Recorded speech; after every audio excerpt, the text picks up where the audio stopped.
Right, welcome back to another video. So in this video we are going to configure the NAT. As we in the previous video we have seen, there is a problem with my FTD1 because it is not able to reach the internet.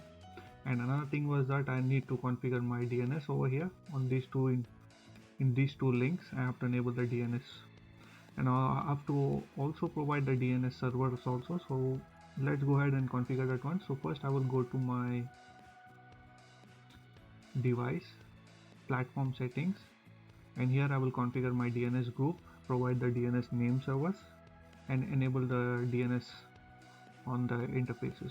Click on threat defense settings and say that platforms settings, and I can go ahead with both of them, no problems. I will select the group, add the policy, and click on save. So I'm applying for both of them. That should be good, because in this one I'm just only configuring the DNS settings.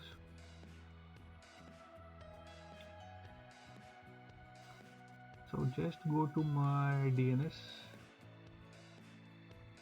click on DNS and enable the DNS, click on plus sign and add the DNS group. And I have only one name server, that is a Google name server, that is 8.8.8. That should be fine for now. So I will select the DNS group, and now I will select that inside and outside, that is for my FTD1, and inside and DMG, that is for FTD2. So click on save.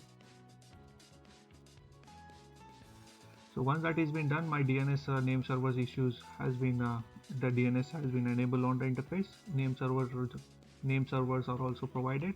Another thing is that I have to do the NATing now on my FTD1 only. So I'll go to my device and click on NAT. I will you see that there is one NAT already, so I will delete that one and create a new one. Now click on threat defense NAT policy. I will say that NAT for FTD1 only. I will select the FTD1 this time now and click on save.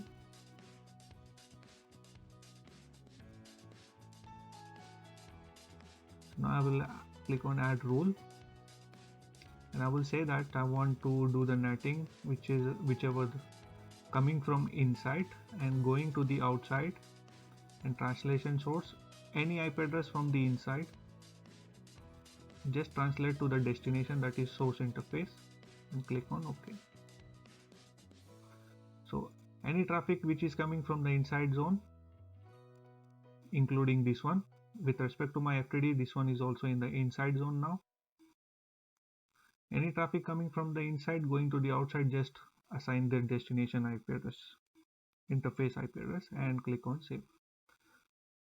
So once that has been done, let's go ahead and deploy these settings now.